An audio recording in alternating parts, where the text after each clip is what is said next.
The Houston Rockets were up by 14 in the second quarter against the Golden State Warriors when they started missing from three-point range. They shot themselves all the way from prime position to advance to the NBA Finals to the end of a solid season. James Harden was the first to miss. Eric Gordon soon bricked one, and PJ Tucker did the same. It was miss after miss after miss as the cold streak stretched to 9 by halftime.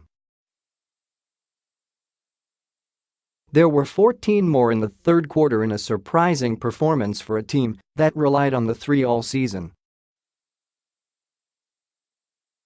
By the time Tucker connected with about 6.5 minutes left, the Rockets had missed an NBA record 27 straight three-pointers, and the Warriors were on their way to a 101-92 victory.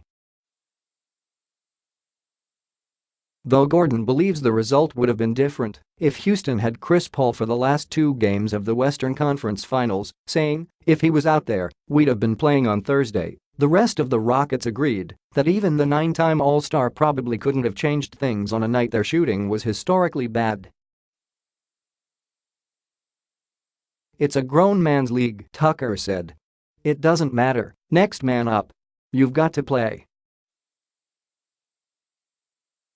You've got to win. It doesn't matter who plays, step up. The Rockets led the NBA by making an average of 15. Three-pointers on their way to a franchise record 65 wins in their second year in coach Mike D'Antoni's high-octane offense. They made it to the conference finals for the first time since 2015, but were unable to overcome their worst shooting game of the postseason. Houston made just 7 of 44 attempts in Game 7 on Monday night. Trevor Ariza was 0 for 9. Harden missed his last 11 tries in a 2 for 13 night, and Gordon connected on just 2 of 12 attempts. The first half, just our energy defensively was different.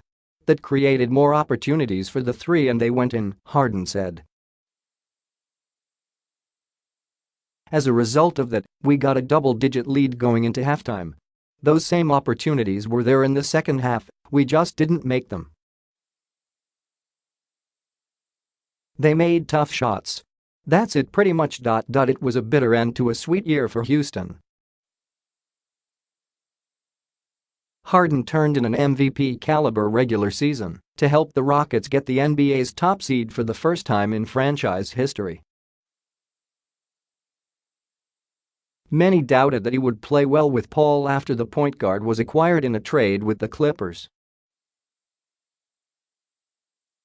But the two meshed nicely and helped the Rockets to a 3-2 lead in the conference finals before Paul's season ended with a hamstring injury in Game 5. They were devastated. "We thought we were so close," D'Antoni said. "We had it. We thought we had it. We had the first half, tip your hat to them, but at the same time guys gave everything they've got, so it's normal to be devastated. I think they're still proud of the work we did, but at the same time, it hurts. Now the Rockets have to figure out what it will take to get over the hump next year.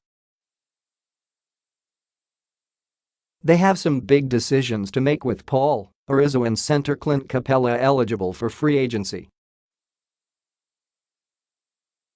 Some believe Houston could make a run at LeBron James if he chooses to leave Cleveland, but the Rockets would have to make a lot of changes to their roster to be able to afford him. D'Antoni didn't want to get into what he thinks general manager Daryl Morey should do with the roster to improve this offseason. "It's way too early. That's Daryl's department," he said. "I love each guy. So it's hard to even be objective, me to be objective. That's the upstairs. That's their job to be cold and objective and do what they think is best for the team.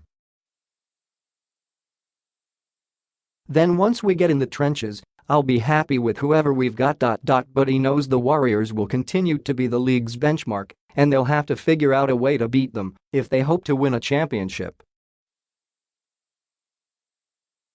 Golden State has set the bar for the whole league, not just us.